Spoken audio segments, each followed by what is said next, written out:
Hey guys, it's Mitch. How's it going? I've gotten requests for this one a couple of times, so I thought it might be about time to check it out. We're going to look today at Batman Sword of Azrael, #1.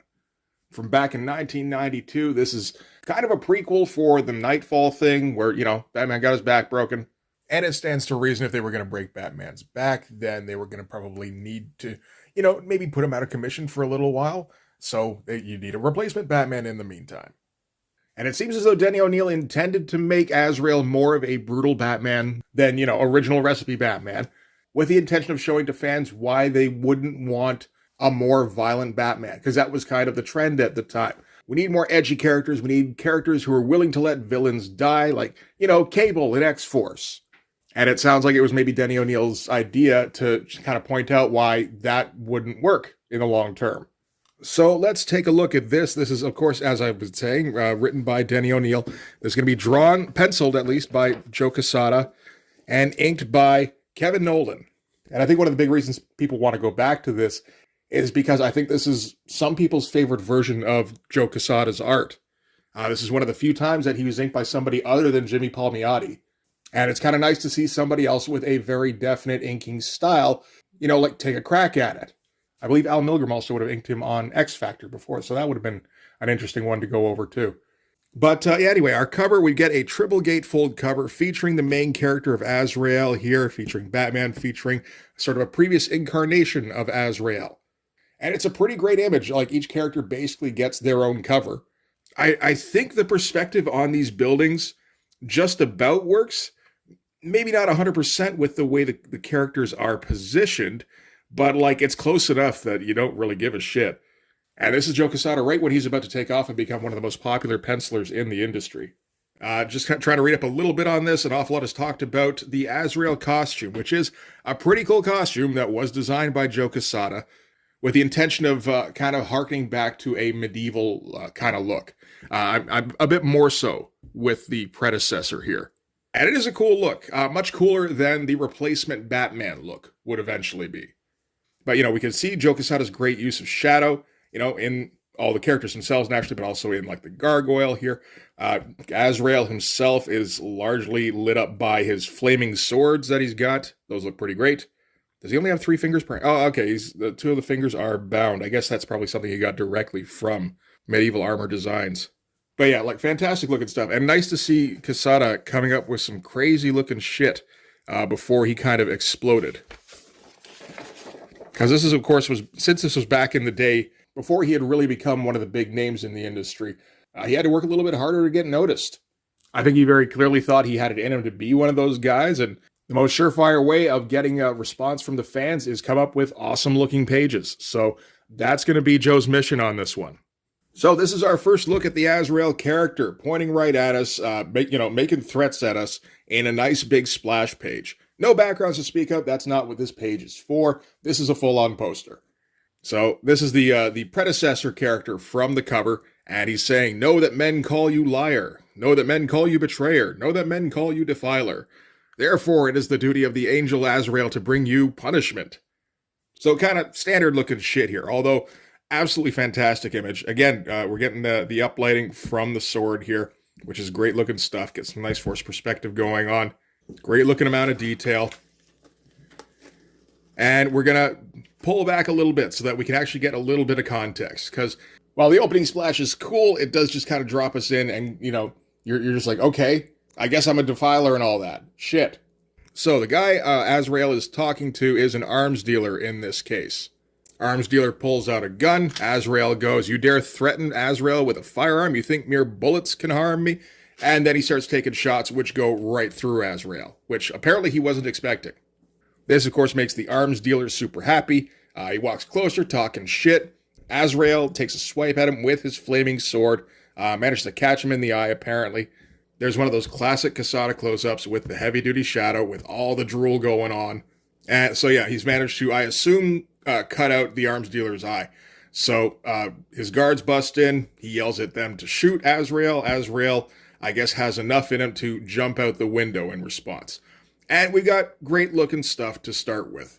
If we don't have a particularly cool shot like this or this one in particular is nice with the low angle and the dynamic pose as he's leaping out the window. Everything else is just solid storytelling. You know, we're still making some attempts to try and spruce everything up. So we're going to get like a Dutch angle again, another low angle on this one, framing him nicely with all the blacks here as well, as everything, I think, is lit up by this flaming sword. All right, you know, we're doing some interesting tricks here, like putting the gun in the extreme foreground here of a very low angle, like right on the floor, kind of low. Yeah, Joe Quesada's using his imagination when coming up with these page layouts, which I appreciate. So Azrael's falling out of the sky because he just leapt out of a fucking building. Manages to snag a banner on his way down. Turns out the street that he's swinging down into is in the middle of a parade at the moment, and they're getting reported on and everything. This is the annual Founders Day Parade. I guess this is something that happens in Gotham. And Azrael manages to swoop down onto a horse and just take off. You get the feeling he's not very much in control at all. And apparently they just kind of run down a whole bunch of people, including the two news anchors here. Again, we're going for a lot of cool shots here, you know, with Azrael tumbling down, and then like kind of a fisheye effect here with the way the perspective is working. We're getting another low angle shot as Azrael on his crazed horse comes flying right at us. Apparently the horse may be high, maybe Azrael's high, but we get all the speed lines and everything as everything goes flying. That's some fun looking stuff. And again, if we're gonna have a flaming sword in the image here, then we gotta light everything from the flaming sword. Interesting thing to note: this is like the first time I've noticed Kevin Nolan starting to take over a little bit the feeling on the page, which is something I was really interested to see actually, because Joe Quesada has such a distinctive style, and he absolutely overpowers the page generally speaking.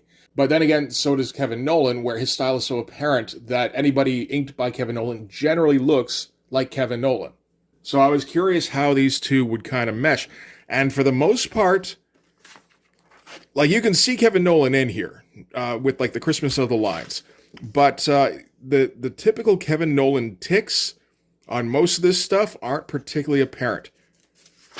You can see it in these faces, just these two here. I would say not down here. I can't see much of it on any of the rest of this page. You'll see bits and pieces from time to time. But yeah, Joe Quesada seems to be one of those few guys that has a style that's distinctive enough that he's actually able to overpower Kevin Nolan's inks a little bit. It's interesting. The last time I've seen something like this, I'd say, was in Ghost Rider number 11, which was penciled by Larry Stroman and inked by Mark Teixeira, which are two styles that generally, I would say, don't go together very well, and you can see it on the page, where you can see one guy kind of taking over for a little bit, and then the next panel, the other guy takes over. It's a very interesting issue. You should go back and check out the video on that issue if you haven't already. So they're able to make a little bit of distance before Azrael falls off the horse. He's not doing too well. He did get shot a few times. That would make some sense. And he's kind of crawling along the alleys here. A whole bunch of detail in all the alley. Like, look at all the brickwork. You don't need to put brickwork in every alley, man. Come on, now you're just showing off. And he's just kind of stumbling around. He's asking for help, but he's also waving around a flaming sword. So people are a little hesitant to get close, I think. And we're switching up the angle pretty drastically from panel to panel, which is usually a good sign, depending on how you do it. It was a little weird seeing how Jim Starlin did it at the beginning of his career, where he would just kind of shift the angle this way and that, like it was on a pendulum.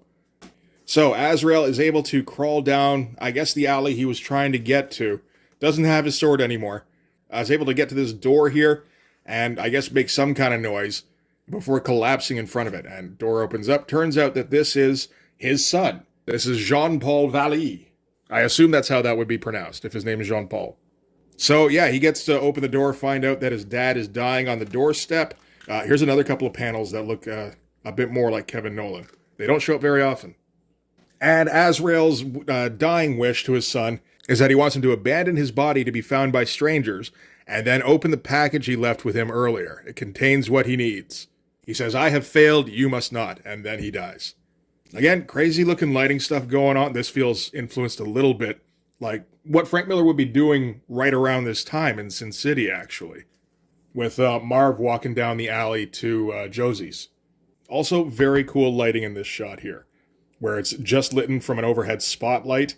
So, we get the spotlight in the shot, and then everything else around it is just kind of a halo. That's awesome looking stuff.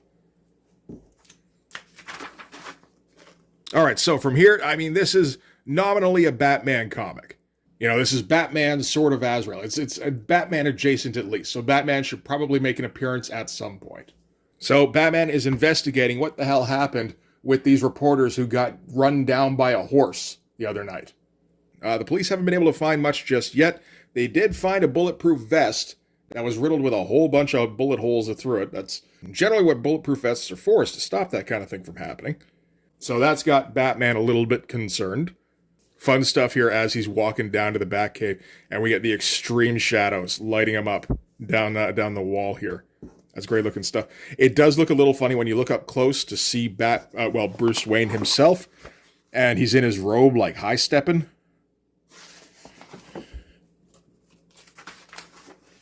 So Batman's already put together a couple of connections, naturally. One is that the street that this happened on was directly below the apartment of a person of interest in that neighborhood, which is Carlton LaHaye.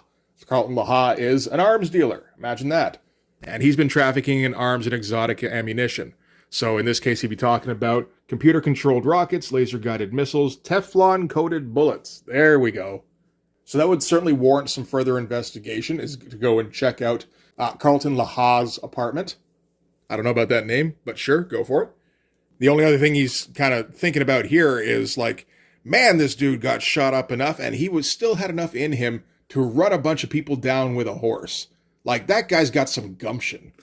All right, so now we're going to cut back to Jean-Paul, who is heeding his father's wishes as best he can. He opened the package, he contacted the people who were mentioned in the package, and they came and removed his father's body. Also in there was $40,000 in various currencies and a letter directing him to a small airfield in Switzerland. So that's all he has to go on right now. There he's met by a man who refuses to answer his questions, but he gets in his vehicle because he's a teenager. What else are you going to do? You got no parents looking after you anymore, and you got $50,000 and instructions. Like, that's probably the best way to go. And then this guy who refuses to talk to him drives him through the mountains for 6 hours and takes him to a small village that nobody had ever heard of. Because Joe Quesada, again, doing what he can to try and make these pages interesting. This stuff, it's a little bit tougher with because it's all mostly narration, it's exposition, that kind of thing. So we got to do what we can with some flashback sequences. Go heavy shadow on those. I mean, it's always a good idea to go heavy shadow in a Joe Quesada book because he knows what he's doing with those. So it turns out that the person talking to Jean-Paul Valley right now is this little troll guy. Apparently his name is Nomos. And he's going to be Jean-Paul's new teacher. And Jean-Paul's like, teacher of what? Nomos says, we don't have a formal name for it. We call it the system. And Jean-Paul says, what kind of system? Like computer science? Because that's what I was studying before this. Nomos thinks it's funny. He's like, no, not computer. Here, you know what? Heinrich, if you could intervene for a second. And Heinrich smacks him around. And Jean-Paul starts like tearing up because, he's been through a bit recently. So Nomos now is he's going to tell Heinrich to continue slapping Jean-Paul around while he explains a little bit about what the deal is with his dad, which is that his dad is kind of a secret assassin who killed 14 men, 2 women, and an 11-year-old child, and that he was a liar and a failure. And he's doing this to try and piss Jean-Paul off and prepare him to become Azrael. So we don't quite know what that is just yet. But again, we're going like heavy duty on the shadows. I don't know that we're making the Jean-Paul character particularly likable just yet. I don't know if that ever happens, really. I get the impression that wasn't really what they were going for. It seems like Denny O'Neil, at least, was trying to come up with a character who was kind of the polar opposite to Bruce Wayne. In that, Bruce Wayne had kind of an idyllic childhood. He was a child of privilege, and then some horrible shit happened, and he had to make a whole bunch of decisions, and turned himself into Batman. This apparently is going to be kind of the reverse, where Jean-Paul doesn't remember much of his childhood, and then something awful happens, and then all the decisions are taken out of his hands as this system takes over for him. Like, he's going to get directed now what to do every waking moment. All right, so now we got to cut back to Batman, who's going to be investigating more about the arms dealer. Doesn't need to go into his apartment, just needs to check out his balcony. First thing he notices is that the window panes that are on the windows here, they're brand new with fresh putty, so that just got replaced. Great shot of Batman coming in here. Like, this is interesting stuff to see Joe Quesada take, because I feel like we didn't get a whole lot of that. I imagine there's a fair bit in this miniseries, but I don't know that he touched it too often after this, other than the cover for Batman number 500. So anyway, yeah, Batman's doing his detective thing, looks around. It's always nice when they focus on the detective aspect of Batman. I mean, I know they do it a lot, but still, it is kind of necessary. Otherwise, he just kind of degenerates into this kind of typical vigilante. That's kind of the thing that sets him apart, I guess. So looking around, notices some of the masonry's been chipped, probably from bullets flying around. He's thinking maybe with a little luck, and yeah, he does seem to catch a flash here, and turns out that's a bullet that has ended up on the balcony there. Probably should have gotten cleaned up when they replaced the glass, you would think, but, you got to leave some kind of clues. This is all kind of circumstantial stuff. This is something solid, so obviously you can let that slide. So that's all the investigating Batman needs to do. He's going to take off, head back to the Batcave here. First thing he finds, of course, is that the bullet has traces of Teflon, so that makes sense with the bulletproof vest that wasn't bulletproof. So, in response to this, Batman set up a whole bunch of monitoring equipment, and he's going to track down Carlton Laha and interrogate him further. Meanwhile, back in, I suppose, the Alps, Jean-Paul Valley is taking the next steps in his education. He's getting introduced to the symbol of the Order of Saint Dumas, which is the whole thing that is behind the Azrael assassin character. And Roxanne, or whatever his name was, tells Jean-Paul that if his dad did his job, then he's actually been hypnotically training him to become his successor. Quick flashback to Batman discussing things with Gordon, and the piece of critical information he gets here is that the sword was never recovered, although several eyewitnesses seem to have noticed a flaming sword being waved around. So Batman disappears immediately, naturally, goes back to the alley where the Azrael character was noticed going down. One of the first things he notices is a cellar door that's been padlocked. So he just gets his picks out. It just seems like a good idea. Figures that there's a good chance if the sword was here, it could have been found, or it could have been recovered. Who knows? That's a fun shot here. Really low angle, really tilted. Makes it super dynamic. Again, Joe Quesada's just finding ways to make these pages interesting. Oh, look, he found that way to make that one interesting too. We'll get to that. So Batman opens the cellar door, and that's where the sword is. Well, what do you know? First try. And it has this symbol of the Order of Saint Dumas on it. So that's going to be the next piece of the puzzle. So No Man holding up the medallion here is triggering Jean-Paul to become Azrael. So basically, his father kind of fostered a split personality kind of deal with him, where he's just, regular kid who studies computer science on the one hand, and unstoppable assassin on the other, naturally. Absolutely wild-looking page here. For the shift from Jean-Paul to Azrael, the two personalities. We get the character here with the flaming sword that kind of merges into this sweeping kind of feature, as well as, what's his name? It's something like Nomox, something. Like, that's great looking stuff. And this is the kind of stuff that Joe Quesada really thrives on, I feel. Like Joe Quesada kind of thrives in a lot of areas when it comes to drawing. But, like, design elements are one of his particular strengths, along with light and shadow. So, Jean-Paul comes to, and he's like, what the hell was that? That was weird. Guy tells Heinrich here, I can remember Heinrich, apparently, to try and hit him again, and Jean-Paul ducks down, kicks his knee out from under him. Doesn't know how he did that, naturally. So the teacher here says, you've been preparing since infancy, but you did not realize this. The knowledge was below the surface of your soul. It is the way of the system. So this was the plan all along. So he's coming along. That's a very Kevin Nolan-looking face. The only problem, of course, is that he has the knowledge, he has all of the training embedded in him, but his body hasn't been trained the way his mind has. So physically, he's still, like, useless teenager guy. So he's going to have to work on that. All right, so cutting back to Bruce, who's conferring with Oracle, because these are the Oracle days. And Oracle is filling him in on what the Order of Saint Dumas is, because he doesn't know that offhand, strangely. So she lets him know that the Order of Saint Dumas is basically this weird cult that's been around since the 15th century, like a legit branch of Templars spun off an order, which spun off another one, and then another one, which turned into a game of broken telephone to psychopaths. So, anyway, back to Bruce here. We had a brief interlude with Jean-Paul again, just wandering through the snow with his teacher. Bruce is still listening in on that arms dealer, because that's kind of all he has to go on right now to get new information. So here's him saying, then we meet at the usual place in Lucerno for the exchange. Old Dumas will be in for a surprise, eh? So that's basically his next move, is to fly to Lucerno and find out what the connection is between Laha and Dumas. He figures Dumas must mean the Order of Saint Dumas. So off they go, land in Lucerno, and just kind of start asking around, being like, so I'm looking for my buddy Laha. Has he been around here recently? And I guess they don't have a good enough reason to say no. So they're just like, yeah, no, he was here. Just this morning, he flew north in a helicopter, probably heading for that small village. So, okay, now we got to head north in a helicopter for a small village. Heading north, they find a small village, and the shape of the village is in the shape of the Saint Dumas medallion. So I think they might have hit pay dirt. Of course, right when they show up, that's also when Laha's all set up and ready to go. So apparently the reason that he came to the Order of Saint Dumas was to destroy it, because he figured out that that's where the Azrael character was from, I guess. So yeah, Bruce shows up right when the cabin gets exploded, and that's where the issue's gonna end.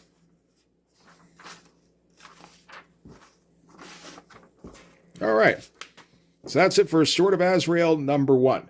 Not a bad book at all, really, I gotta say. I wasn't too sure on what to expect from this in terms of the writing. I'm not super familiar with Denny O'Neil, although I know a lot of people like him as a Batman writer.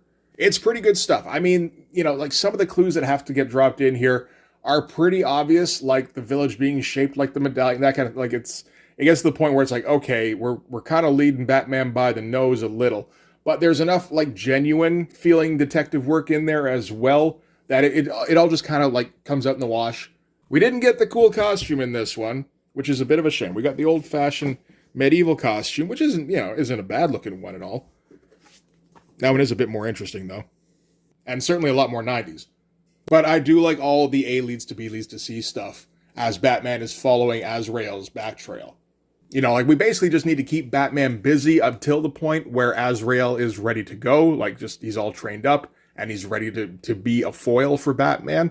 But, like, having him do interesting detective work is a good way to keep Batman busy. I think that's something that's used fairly often. And the artwork is pretty goddamn great. I feel like, in terms of the script, Joe Quesada maybe didn't get the most interesting stuff to draw because this is largely all set up stuff. This is at the time when DC is kind of the writer-publisher, while Marvel is the artist-publisher. They don't do things Marvel method. They actually, have their writers come up with interesting scripts. Imagine that. But like I said, I think Joe Quesada found enough ways to make pages interesting in the meantime that even if, you weren't 100% hooked by the story, you know that when the action kicks in, which it's gonna, like, we got this cool looking outfit. It's a Batman book. There's going to be some cool action coming up at some point. That, coupled with the hype that was surrounding this book, I think there was quite a bit. That's definitely going to be enough to get people buying. So I was hoping for a bit more in terms of awesome looking images.